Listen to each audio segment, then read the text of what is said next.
Hello friends, welcome back to my channel. আবারও একটা নতুন ব্লগে তোমার সাথে সবাইকে স্বাগতম। আজকের ব্লগটা একটু অন্যরকম। আজকে আমাদের বাড়িতে একটা ছোটোখাটো পিকনিকই হয়ে গেল। পিকনিকই এটাকে বলা যায়, কারণ হচ্ছে আমাদের বাড়িতে না অনেক লোকজন আমরা একসাথে মিলেমিশে থাকি। তোমরা অনেক ব্লগেই আমার দেখেছো আমাদের বাড়িতে আমরা অনেকজন মিলেমিশে থাকি। যেমন আমাদের অনেকগুলো জেঠিমা, কাকিমা, তাদের ছেলে মেয়েরা সবাই মিলে আমরা একসাথে থাকি। খাওয়া দাওয়াটা যদিও আমাদের আলাদা হয়, কিন্তু কখনো কারো স্পেশাল ডিশ কারোর ঘরে রান্না হলে আমরা তার ঘরেতে একদম হামলে পড়ি, অথবা সেখান থেকে আমরা ভাগ অবশ্যই বসাই। তো তেমনই একটা দিন ছিল সেদিন। সন্ধেবেলা ওদের ঘরে আলোচনা হচ্ছিল ওদের আজকে চাউমিন হবে। তা আমি যথারীতি বলে বসলাম, চাউমিন হচ্ছে যখন ডিনারটা তাহলে এখানেই আমরা করব। তখন দিদি বলল ঠিক আছে তাই হয়ে যাক। তো আমার ছেলেমেয়েরা আর আমি তিনজনে এ ঘরেই ডিনার করেছিলাম। আর আমরা সবাই মিলে একসাথে বসে যখন খাচ্ছিলাম, সেটা কিছুটা পিকনিকেরই ফিলিংস আসছিল। আমার দিদি এই চাউমিনটা খুব ভালো রান্না করে। চাউমিনটা আহামরি কিছু নয়, কিন্তু দিদি কেন জানি ভালো রান্না করে। অনেক ডিম দিয়ে, অনেক চিংড়ি মাছ দিয়ে, অনেক চিকেন দিয়ে এভাবে রান্না করে বলে খুব ভালো লাগে। তো যখনই ওদের ঘরে এরকম চাউমিন হয় আমরা সেটা থেকে ভাগ নিশ্চয়ই পাই। কিন্তু আজকে ডিনারটা এ ঘরেই হয়েছিল। তো দেখো, প্রথমেই আমি অনেকগুলো ডিম ভেঙে নিচ্ছি। আমার দিদি বলল আমি একটু কাজে ব্যস্ত, তো চাউমিনটা আজকে তুই কর। এই চাউমিনটা বানানোর প্রসেস দিদির একটু আলাদা, কারণ পরিমাণটা অনেকটা বেশি বলে একটু অন্যভাবে দিদি বানায়। সবজিগুলো দিদি আলাদা আলাদা করে আগেই ভেজে রেখেছে, যেমন গাজর, বিনস, আলু যা যা দিয়েছে না, সেগুলো দিদি আলাদা আলাদা করে সিঙ্গেল করে ভাজে।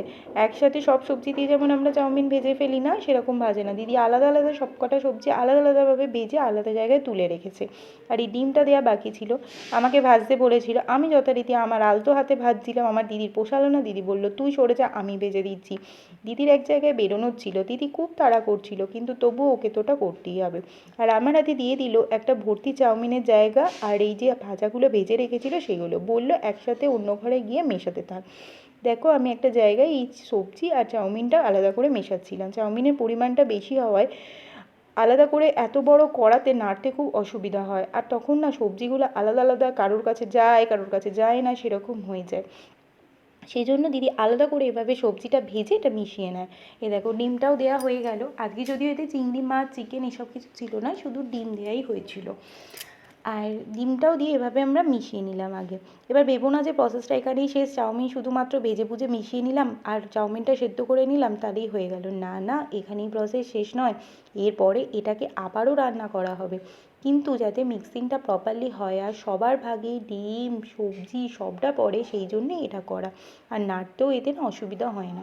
তো দেখো, ওভাবে মিশিয়ে নেওয়ার পরে দিদি বলে গেল কড়াতে সামান্য একটু তেল দিয়ে এভাবে চাউমিনটা নাড়তে। আমিও সেই কথা অনুযায়ী তাই করলাম। বাড়িতে কিছু লোক ছিল যারা ঝাল ছাড়া খাবে, যেমন আমার ছেলে মেয়ে, আমার দিদি নিজেই। তারা ঝাল ছাড়া খাবে বলে তাদের জন্য লঙ্কা একেবারেই দেওয়া হয়নি। ওই ভাজাগুলোর সময় দিদি মনে হয় 2 কি 3টে লঙ্কা দিয়েছিল, ওইটাই।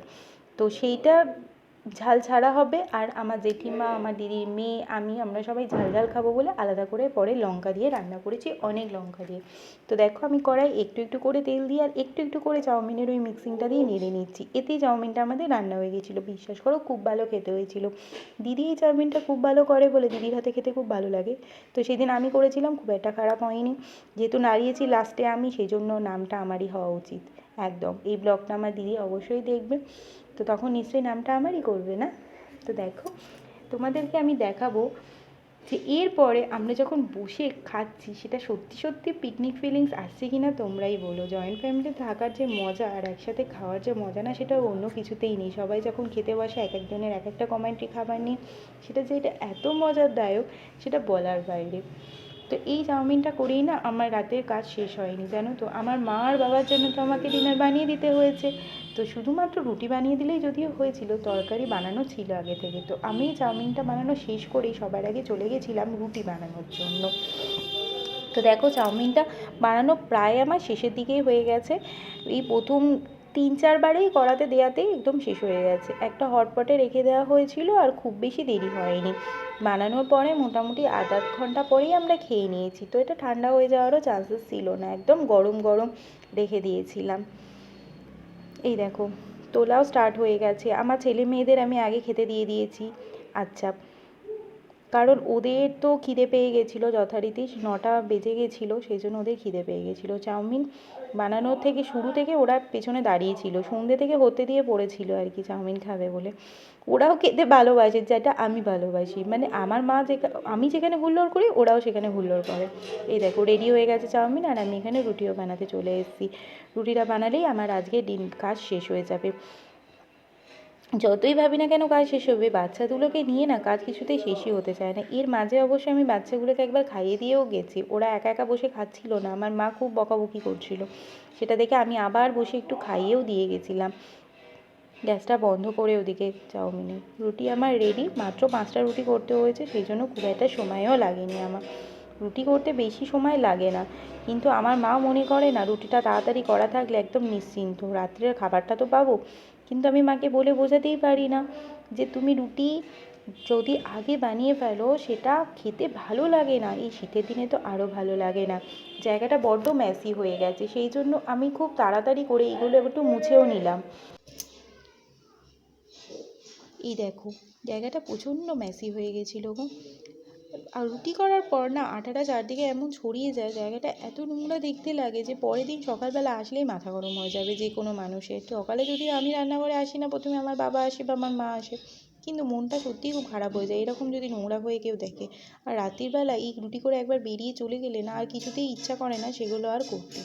এই দেখো আমরা খেতে বসে গেছি, আমার দিদি ভাগাভাগিতে বসে পড়েছে, কে ঝাল খাবে কে ঝাল খাবে না সেই নিয়ে বক্তব্য পেশ হচ্ছে। তখন আমার জেঠিমা বলছে তুই তো ঝাল খাস না, আমার দিদি বলছে তুই তো ঝাল খাস না। আমি বোঝাতে পারছি না যে না আমি ঝাল খাই, কিন্তু অনেক বেশি ঝাল আমি খেতে পারি না অবশ্যই, কিন্তু ঝাল আমি খাই। তো এই দেখো জিজ্ঞেস করা হচ্ছে কে কতটা খাবে। চাউমিন ডিনারে খাবো বলে একটু পরিমাণে বেশিই খাচ্ছি, নইলে আমরা সাধারণত চাউমিনের পরিমাণ এতটা বেশি খাই না।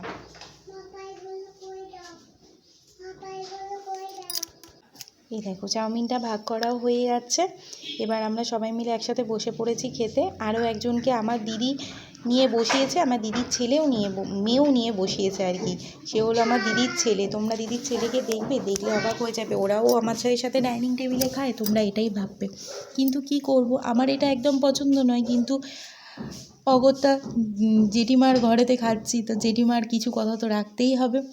তো দেখবে তোমরা ওদের ছেলেকে, তাকে নিয়ে সাথে করে কেমন খেতে বসেছে। আর ওরা সবসময় যখনই খেতে বসে ওকে সাথে নিয়েই বসে, তাই আমাদের যখন খেতে অসুবিধা হলেও সেটাকে বাদ দিয়ে আমরা খেতে পারি না। সেটা ছিল আমাদের ঘরে যে কুট্টুস আছে, যে কুকুরটা, সেই তাকে যদিও আমার ছেলে এসছে বলে বের করে দেওয়া হয়েছে বলে আর ভিডিও ক্লিপসে কোথাও নেই।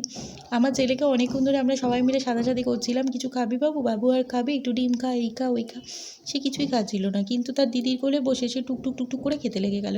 আমরা তাই বলছিলাম যে আমাদের কাছে খাচ্ছে না, দেখো ওর কাছে গিয়ে খাচ্ছে।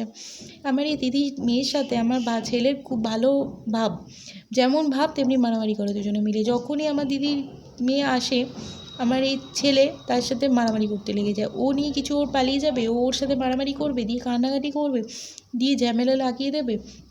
আবার যখন ভালোবাসাবাসি হবে তখন তো মানে দেখার মতো, এই যে এখন ওদের দুজনের মধ্যে ভালোবাসা চলছে, ও ওকে খাইয়ে দিচ্ছে, ও ওর কোলে বসে খাচ্ছে কি সুন্দর করে। এটা যেমন চলছে, কখনো তো ওদের মধ্যে মারামারিটাও আমি দেখাবো, চুলের মুঠি ধরে মারছে, ও ওকে মারছে আর ও চেঁচাচ্ছে, সে কী চলবে যে তখন কি বলবো।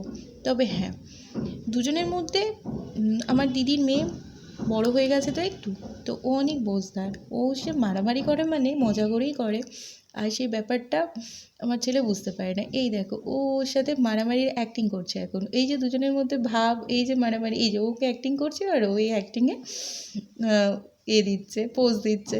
এগুলো দেখতে আমার বেশ ভালো লাগে কখনো কখনো। আমার না কোনো ভাই বোন নিজের ছিল না, জেঠিমাদের ছিল অবশ্য, কিন্তু কী করব, বয়সের পার্থক্যটা এতটাই বেশি ছিল যে সেটা আর এইরকম ছিল না। সবাই আমাকে শাসন করে গেছে ছোটো থেকে, আমি অনেকটাই ছোটো ছিলাম বলে এদের মধ্যে সম্পর্ক আমার মধ্যে ছিল না। তো যাই হোক, এদের দুজনকে দেখলে আমার মন ভরে যায়, আমার খুব ভালো লাগে।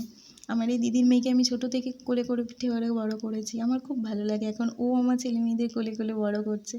যাই হোক, ব্লগটা এখানেই আজকে শেষ করলাম, আবারও একটা নতুন ব্লগ দেখার জন্য অপেক্ষা করবেন। আমার চ্যানেলটা অবশ্যই সাবস্ক্রাইব করবেন, শেয়ার করবেন, আর অনেক অনেক অনেক লাইক আর ভালোবাসা দেবেন। Thank you to watching my video.